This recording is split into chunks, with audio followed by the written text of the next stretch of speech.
कांग्रेस अध्यक्षा सोनिया गांधी ने देश के मौजूदा तनाव भरे सामाजिक राजनीतिक हालात पर एक अखबार में लेख लिखकर पीएम नरेंद्र मोदी पर टिप्पणी की है। सोनिया गांधी ने इस लेख में कहा है कि क्या भारत को स्थायी तौर पर ध्रुवीकरण की स्थिति में होना चाहिए।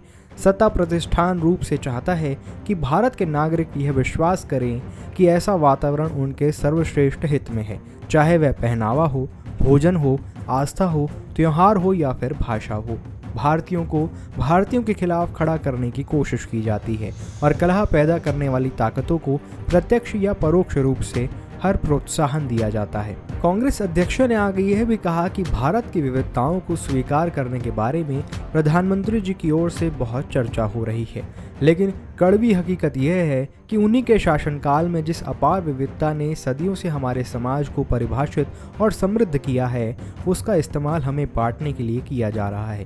अब यह स्थापित सत्य हो चुका है कि हमें आर्थिक विकास की गति को जारी रखना होगा ताकि धन पैदा किया जा सके या फिर इसी धन को फिर से बांटा जा सके, लोगों का जीवन स्तर सुधारा जा सके और सबसे बड़ी बात है कि राजस्व अर्जन किया जा सके, जिसकी ज़रूरत सामाजिक कल्याण के कार्यक्रमों के लिए है। इसके अलावा हमारे युवाओं को पर्याप्त रोजगार देने के लिए पैसा कमाया जा सके। लेकिन सामाजिक उदारवाद का गिरता स्तर और कट्टरता का बढ़ता माहौल, नफरत और विभाजन का फैलाव आर्थिक विकास की नींव को हिलाकर रख देता है। सोनिया गांधी ने अंत में यह भी कहा कि नफरत का बढ़ता शोर, उत्तेजना को बिना छिपाए भड़काना और यहाँ तक कि अल्पसंख्यकों के खिलाफ अपराध हमारे समाज की मिलनसार समावेशी परंपराओं को बहुत दूर के लक्षण हैं।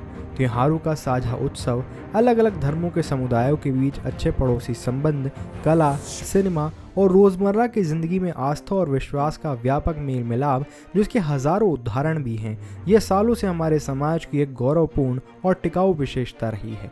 संकीर्ण राजनीति लाभ के लिए इसे कमज़ोर करना भारतीय समाज और राष्ट्रीयता की समग्र और समन्वित नींव को कमज़ोर करना है। ऐसी ही तमाम बड़ी खबरों से जुड़े रहने के लिए बने रहिए पंजाबकेसरी.com के साथ।